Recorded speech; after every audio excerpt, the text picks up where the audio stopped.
This conference will now be recorded. Okay, we were discussing about variable declaration or identifier declaration. The first point we talked about is variable name should not be a keyword or reserved word. You should not use a keyword or reserved word. Next, it should start with an alphabet or underscore. You can declare a variable with the rule is about a starting character. The starting character should be an alphabet or underscore. You can use. You should not use number as a starting character. Okay, that means I can say name equals to SLC. Okay, N is the starting letter. Starting letter is a alphabet. It is fine with it. I can say underscore name, for example. When we declare private variables, it's a convention to use underscore. If I say SLC, it is accepting underscore name also. Underscore is the first character, it is accepting it. So for example, I'll say 5 name. 5 name equals to SLC. Will it accept? It is saying invalid syntax.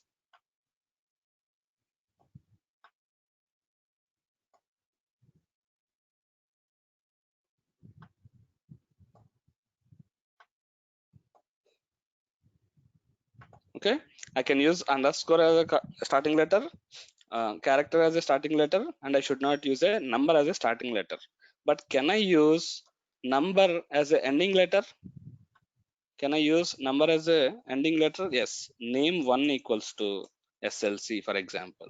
Yes, I can use it. If I refer name 1, I'll get the output. So we have a rule about the first character only. The first character should be an alphabet or should be an underscore. Rule number 2. Rule number 3. We should not use spaces in between. Okay, while declaring variables we should not use spaces.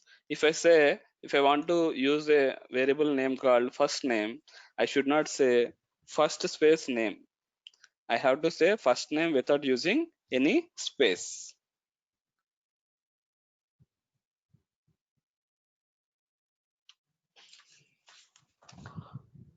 Next rule,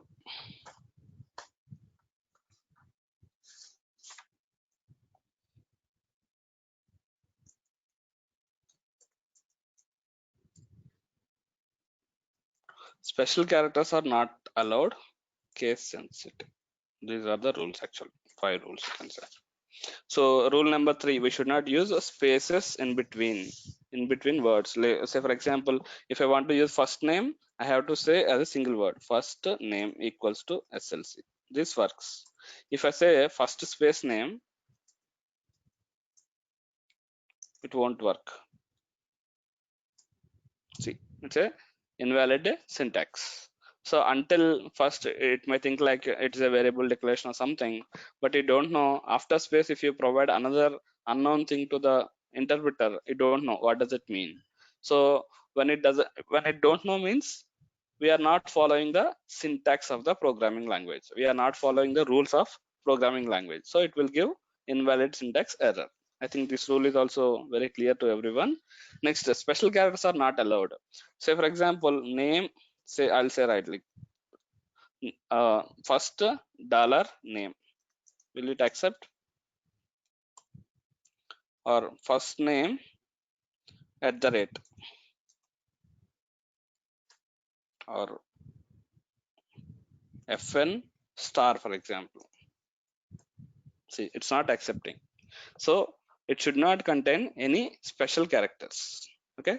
Last one and the most important one is variable declaration is case sensitive. Case sensitive means if you provide name as all caps letters, that is a different one. And if you provide all as a small numbers, that is a different one. Let me tell you, like if I declare a name equals to SLC, for example, again SLC, done. Name equals to Python, Done. N capital, remaining all are small. Name equals to training. And NA small, ME capital, for example. Generally we don't give like this. Maybe first name like this way we can give. It's a convention basically. Learn, I'll say. Okay, we are trying with the same word, right?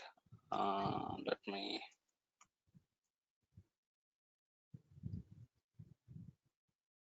Done. So if you see these 4 lines, all the 4 lines variable name is same, name only. But if you understand, if you see carefully, the case is different. All are having different cases. It's a combination of different smaller and upper cases, so all are different only. Let me print one by one. Name, all capital letters, it is getting SLC. NAME, all are small letters, it is getting Python. N capital, AME, small letters, name is it's getting training. N small letter, AME, it's giving learning.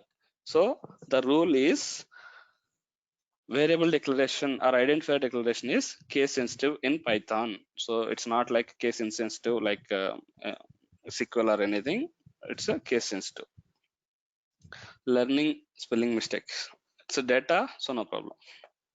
Okay, so yeah, let's back to our rules. Just remember guys, I'm just repeating, variable name should not be a keyword or reserved word. It should not start with, it should start with an alphabet or underscore. Alphabet or underscore as a beginning letter are allowed.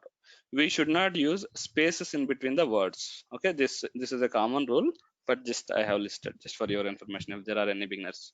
Okay, fourth rule, special characters are not allowed. Special characters are not allowed. Fifth one is case sensitive. Okay, these rules will be applicable for all types of variable declaration. So far good. Any questions?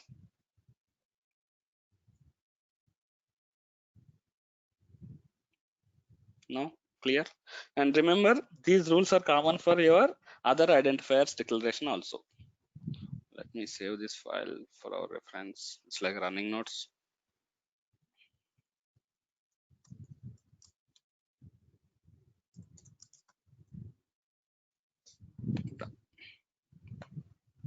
Next. So we understand the purpose of variable. We understand what is the definition of variable. We understand what are the rules to declare a variable. Okay, the definition is simple. Variables are like placeholders or containers which will store some data. Upon using the variables, we can write our logics in the program so that we can reuse the same logic for different data. In yesterday's example, we have taken first name and last name are two variables are as input, printing full name as output. So whenever you are running your program, you can provide different values for your first name, different values for your last name. How we achieved that? Using the variables. Okay, that is the purpose. And second one is how we can declare the variable. It's very simple. You don't have to declare any data type or anything. Simply assign some value based on the data. The data type will be internally declared and we can use the variable. Third thing, the rules to declare the variables we have just seen. Okay, there are basically 4 rules. Of course, adding white, we should not add one white space between the words. That also I have mentioned. So we can consider like 5 rules. Okay, now we know we have content about variables and their purpose and their rules. Whenever I'm saying you declaring a variable based on the value you're assigning, the type will be automatically assigned. Okay, what is the type here? Type, you need to understand about the word type now. Type means kind. You can say what kind of data you are going to store in the variable, what type of data you are going to store in the variable. That will be determined by the types. Okay, this is known as data type. Basically, data types, you need to understand. Once you are good with variable declaration, you need to understand data types. Okay, basically how the based on the value you are using in your program, the data types will be of course it will be determined. I'll try to list out different types of data we have in Python. Integer data type, float data type we have, complex, Boolean, byte, string, this is very important, bytes we have, byte array we have. Let me write the correct case also.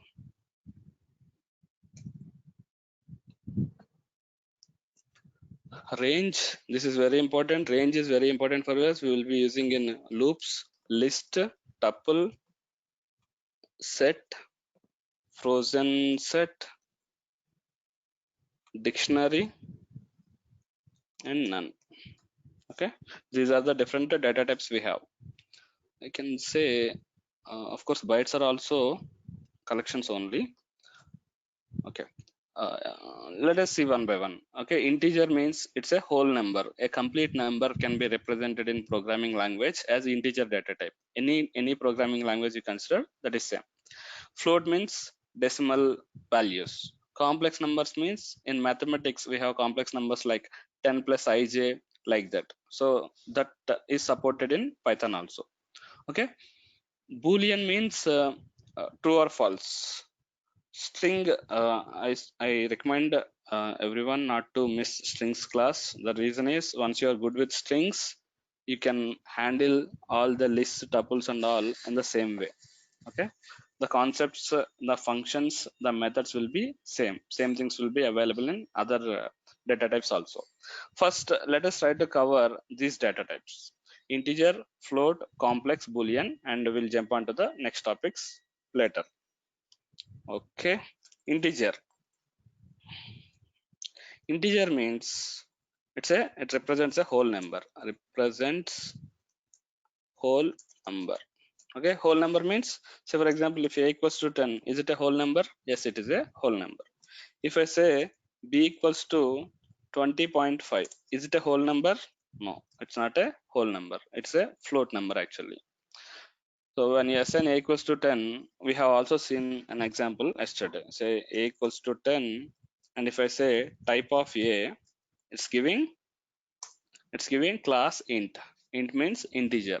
Okay, in integer, again we have 4 types of representations. Okay, keep it for your information. Do I have notepad plus plus?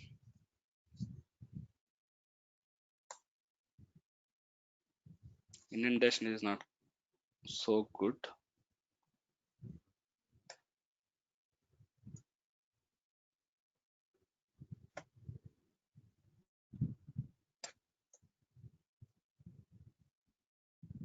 One second, guys.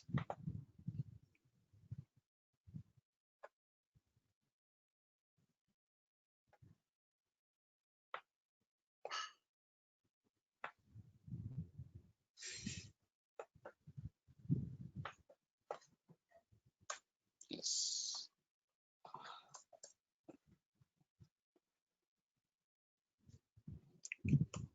We can represent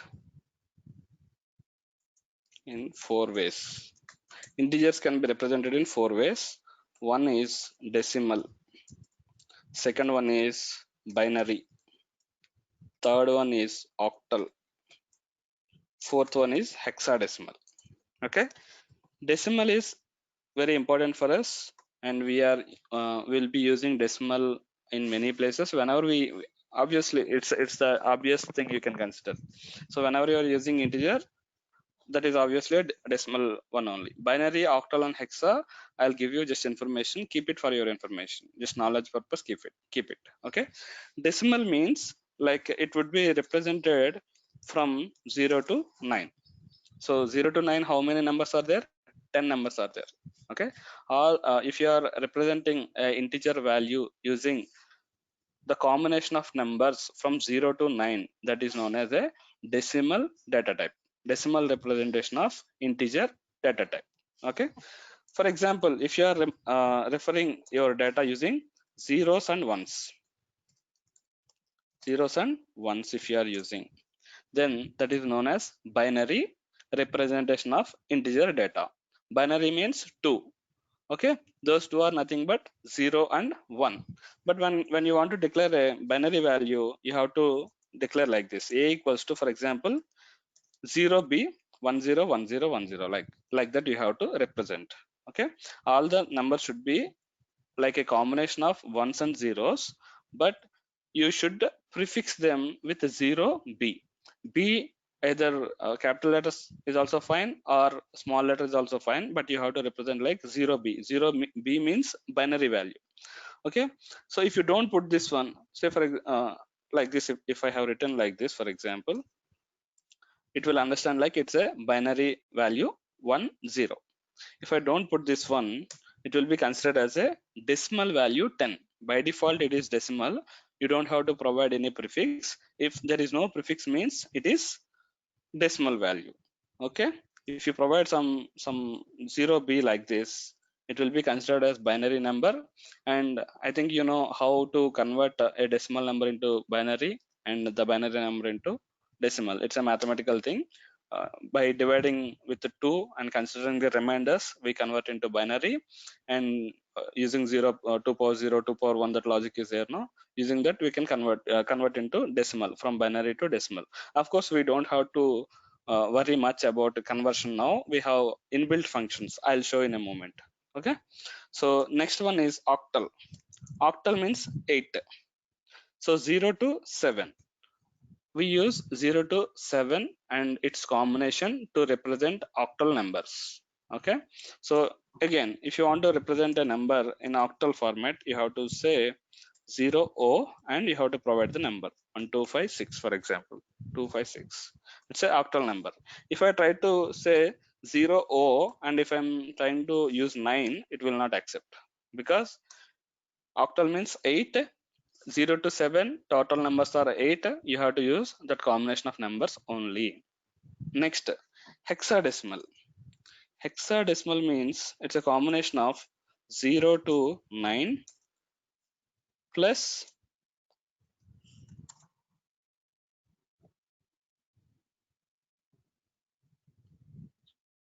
A to F. Okay, we use with this combination. Okay, let me write one example. Again, how to represent this? This will be represented as A equals to 0x and a combination like this numbers. You can use it. Okay. Let me write practical and show you. Say for example, I want to declare one variable, say decimal, right? I'll say D, for example. D equals to 10 or 20. We know this. It's very much straightforward. I don't think required to be explained.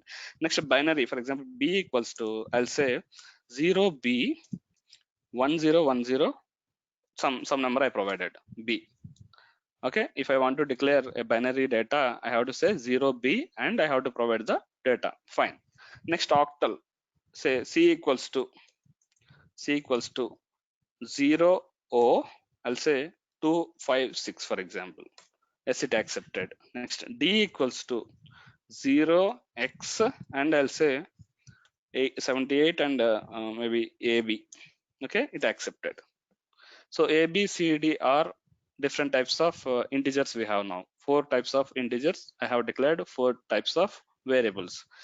But when it gives the output will be given in decimal only. Let us see. So Say for here you example, declared 2 times D. sorry, actually I mean to declare like this. Initially I thought of D, B, O, H, but I went in the flow. Okay, I just repeated A equals to 10. Consider only for these 4. Okay, so A we know A is 10. B is also 10. C 174. D 30891. Okay.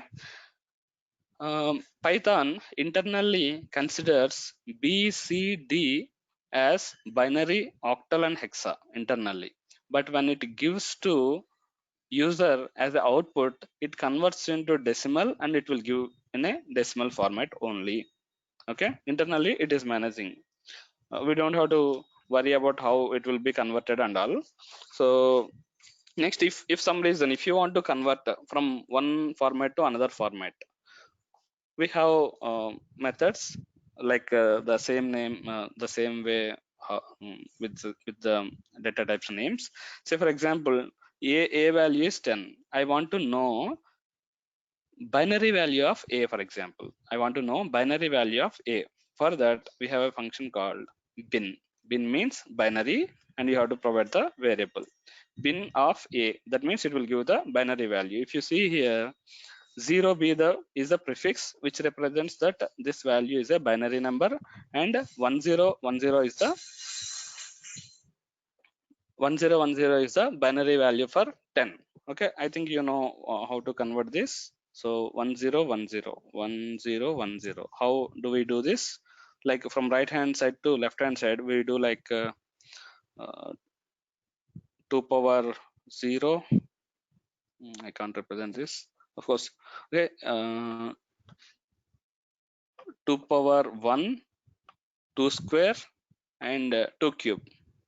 Let me write, say, assume that this is 2 cube, 2 power 3, 2 cube into 1 plus 2 square into 0 plus 2 power 1, 2 power 1 plus, sorry, 2 power 1 into 0 plus 2 power 0 into 1. Okay, don't get confused. We'll enclose between parentheses. 1 into 1 and not 0. Sorry, 2 power 1 into what's the 1. question? The last one is 0. 2 power 0 into 0. Okay, I'll change it. It is 1, it is 0. Okay, so 1010, 1010. Okay, next we have to start from 2 power 0, 2 power 1, 2 square, 2 cube, 2 to the power of 4, 2 to the power of 5. Like that we will consider, and we have to consider this its product for each expression. At the end, we have to take the sum. So 2 cube means we know 8. 8 into 1, 8, plus 0 into something 0, 0, plus 2 power 1 means 2. 2 into 1, 2, plus 0 into something 0. Its total is 10. Okay, that's how in the background it has converted binary of a. For example, we have oct. I want to convert this to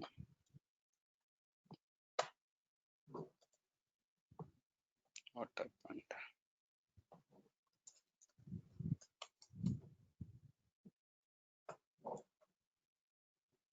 Okay, OCT we have OCT of a. For example, octal number of 10 is 0O12.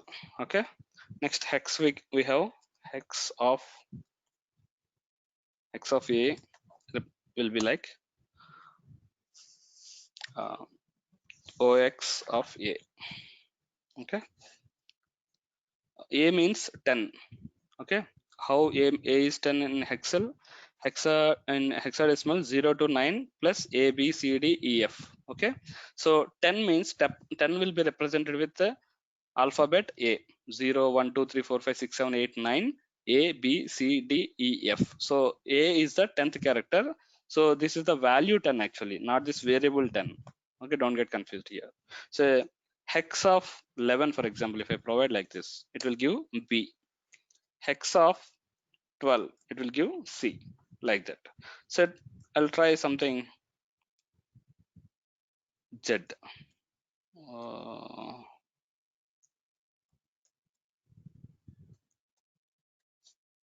Of course, it has internal logic by dividing with 16 and converting the numbers, like how we did for binary.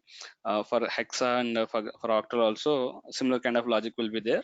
In binary, we use 2 to divide and to regain the value, but Next question, how to convert the hexa numbers and octal numbers? If you see here, I have shown you example of binary, octal and hexa. But how to convert into decimal? You don't have to worry about converting into decimal. Obviously, it will give, when you declare it to a variable, it will be considered as decimal only automatically. You don't have to worry about it. Okay. If this point is clear to everyone, it's good.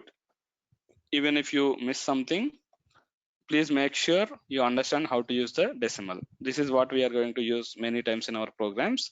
Remaining part just for your information only. As part of syllabus, you consider that. Okay. Next data type is float data type. Float. Float represents decimal values. Decimal values. Okay. Decimal values means we know, like integer is whole number. Float means, say for example, a equals to 5.4. This is a example for float value. So if you want to represent any decimal numbers, we have to use the float data in the Python program. I mean, you don't have to declare anything. So just remember that whenever you are using 5.4 or any decimal kind of values, it's a float data, and in the background its data type is float data type. Okay, let me say for example, some e equals to ABCD we have used. E equals to 6.5. Okay, type of E, I'll say type of E is float. Okay, you can perform float related operations on it again.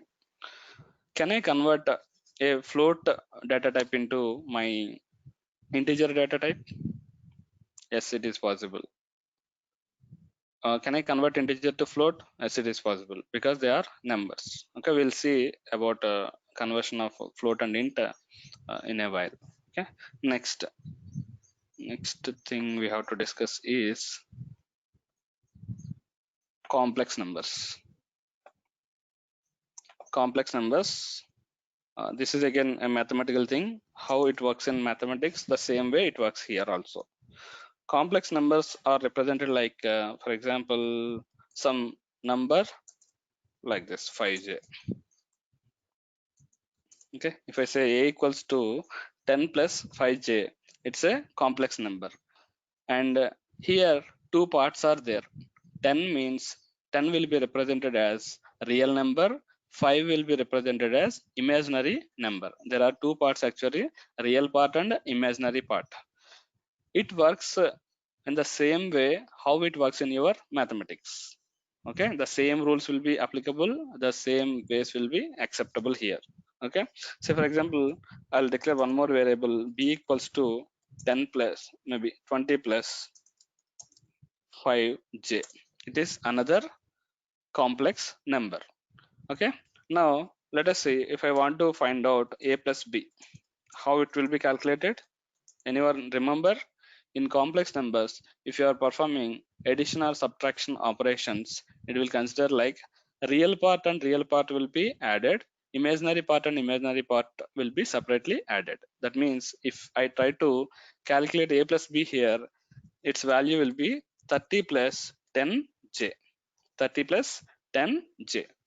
Okay, if I say a minus b or b minus a, so let's take a small simple example, b minus a, 20 minus 10, 10, 5j minus 5j, it's 0. So the output will be 10 only, and this can also be represented as like this, 10 plus 0j.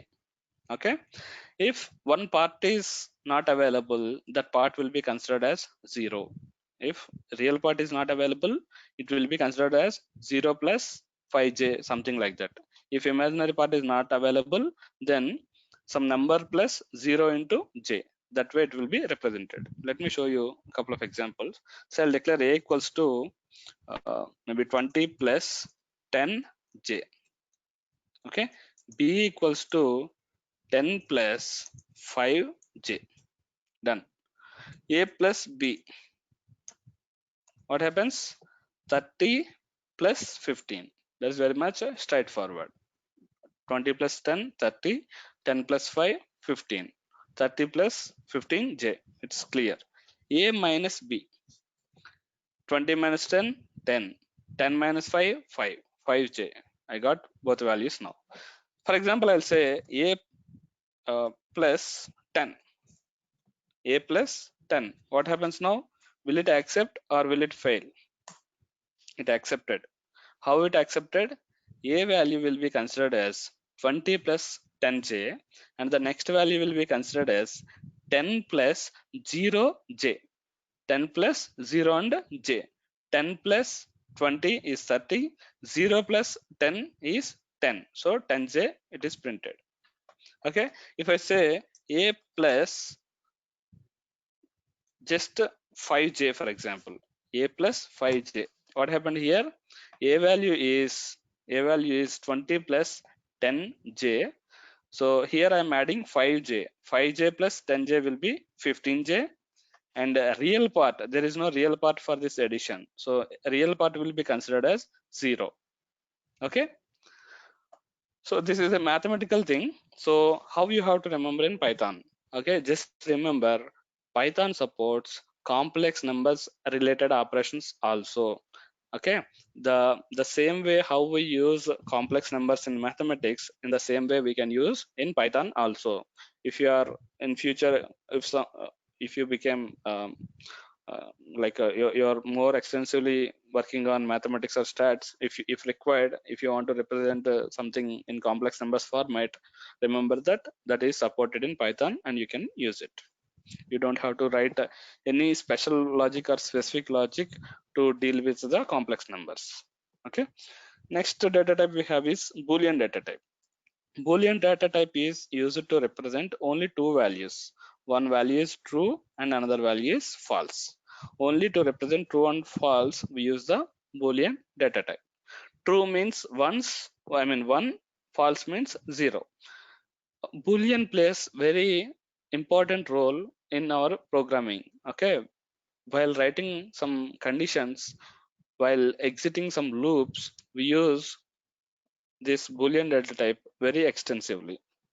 Okay, so for example, A equals to true, B equals to false, A, B.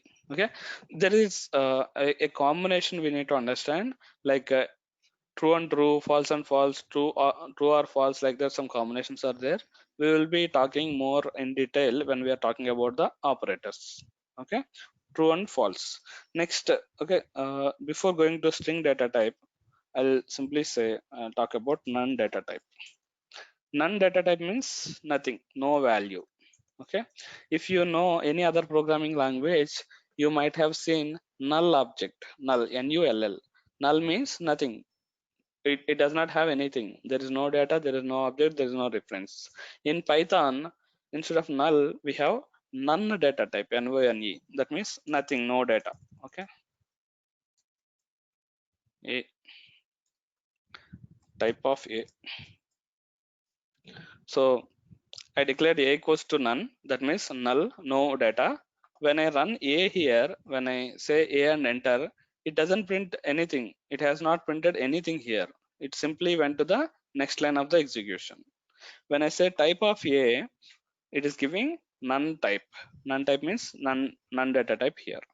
Okay, clear so far, or any questions? I think today's class went like more theoretical part, but this is essential for us to understand the next classes.